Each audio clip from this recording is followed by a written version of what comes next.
السلام عليكم، اهلا بكم في قناة اكلة بسيطة. النهاردة هعمل نموذج تاني للفطار، يا رب يعجب حضراتكم.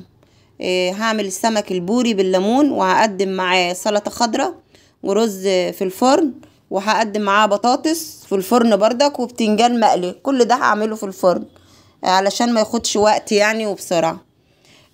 هعمل برامين رز، واحد صغير كده وواحد كبير. هنحاول يا جماعة على قد ما نقدر نعمل الحاجة على قدنا بالظبط عشان ما يتبقاش مننا حاجة. انا عملت اللي هو الصغير دوت احتياطي، قلت يعني لو الكبير ده ما كفاش ممكن ناخد الصغير ده كمان، ولو اتبقى يبقى على بعضه. هحط انا يا جماعة هنا اللبن، بسم الله ما شاء الله جميل ودسم. فجيت حطيت عليه على الرز اللبن، وهقلبه. حطيت عليه حبة مية. لو انا عملته يا جماعة بلبن بس بيبقى مكتوم، ما يبقاش يعني ما بيبقاش كويس يعني.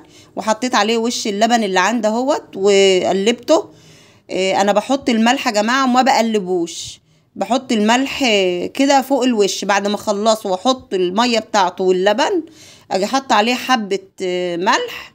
الملح يعني اللي انا متعودة احطه، يعني ايه، بالنظر كده. ما مش هقولك ان انا احط على ده معلقة ملح او حاجة، لا، بحط بالنظر بالخبرة كده. مش هقلبه، وهحطه في الفرن على طول. الرز الاول يا جماعة كان الملح بيسقط مني في القعر على طول مهما اقلبه.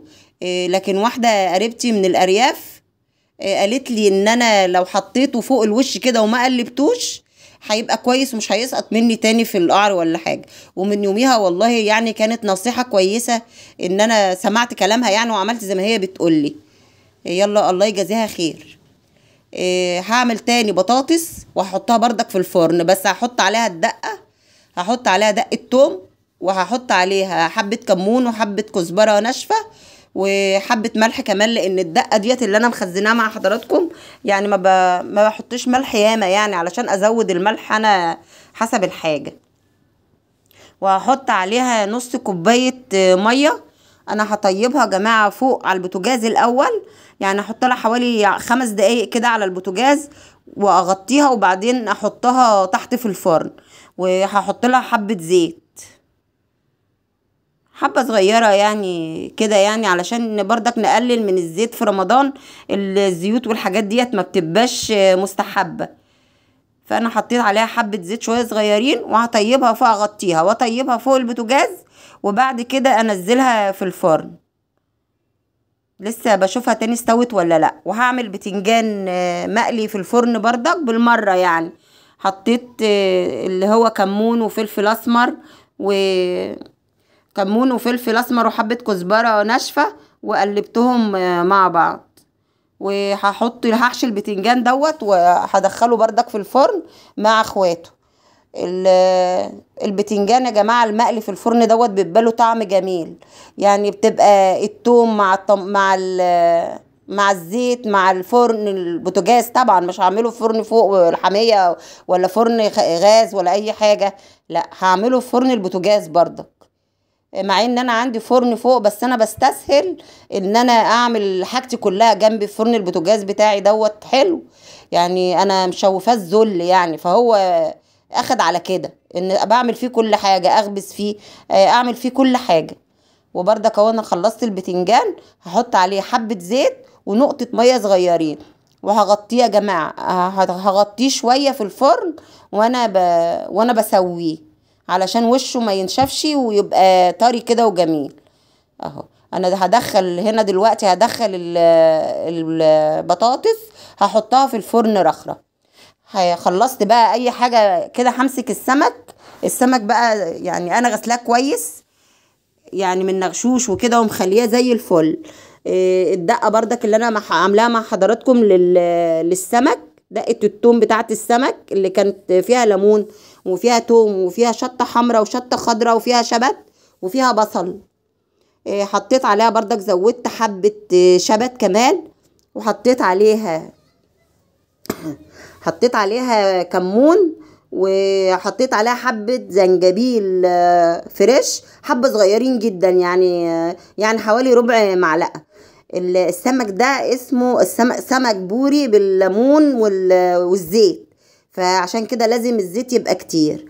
بصوا يا جماعة، انا علشان السمك ما يتحرقش مني لا قدر الله ولا حاجة، لما قشرت البطاطس، انا بغسل البطاطس قبل ما اقشرها، وبعد ما بقشرها مسكت البطاطس، غسلت القشر بتاعها كويس جدا وسبته في حبة مية، وبعدين هرصه في الصينية كده من تحت، واحط عليه حبة ملح وحبة زيت، علشان دوت يبقى طبقة تحت السمك تحميه لو لا قدر الله يعني اتحرق مني او اي حاجة. اللي هيتحرق البطاطس بس انتوا هتشوفوه حضراتكم. بسم الله ما شاء الله، طلع في منتهى الجمال. اهو انا هحشي السمك من النغشوش، احط فيه الراس بتاعها دي، احط فيها الدقة، وهمسحها كلها كده كأني بدعكها كده السمكة، يعني تبقى جميلة كده في ايدي، واحط لها الدقة بتاعتها عليها. همسك واحدة واحدة وهدعكها، وبالهنا والشفا ان شاء الله يبقى جميل. ولو جربتوا يا جماعة الطريقة دي في منتهى الجمال، يعني يعني اهلي لما بيجوا عندي بيطلبوا مني ان انا اعمل لهم السمك ده، خاصة بنات اختي يعني. بسم الله ما شاء الله، السمك شكله جميل. وهعصر عليه ليمون، هو اسمه سمك بالزيت والليمون، يعني هعصر عليه مثلا 3 ليمونات ولا حاجة كده كويسين. ويا جماعة ظبط الملح بتاعه، لان هو هنا بالقشرة بتاعته، انا ما نضفتوش، هو بقشره بكله يعني، ولا فتحت بطنه ولا اي حاجة. طبعا السمك البوري حضراتكم عارفين ان هو نضيف اصلا، مش سمك يعني بيبقى بطنه مش كويسة، لا هو سمك نضيف. وبعدين رشيت عليه ملح تاني من فوق كده، ما تخافيش يعني على ان انا حطيت ملح كتير، لا ما بيبقاش مملح جامد ولا حاجة. لو عملتيه بالطريقة ديت بسم الله ما شاء الله في منتهى الجمال. اهو بردك هيخش البطاطس حطيتها اهو، وهحط السمك بردك جنبهم، وهيستوى كله في وقت واحد.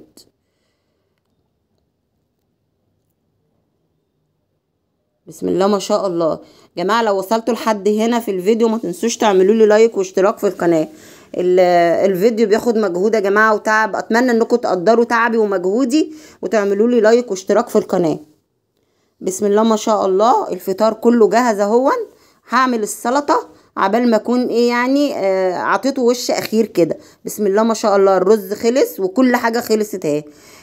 بسم الله ما شاء الله، قدمتها مع سلطة خضرا، دي هتتقلب على بعضيها، وعيش بلدي وجرجير وبطاطس وكنت عاملة طحينة يا جماعة، بس انا نسيت احطها على السفرة. اتمنى ان الفيديو يكون عجبكم، واشوفكم في وصفة جديدة ان شاء الله، والسلام عليكم ورحمة الله.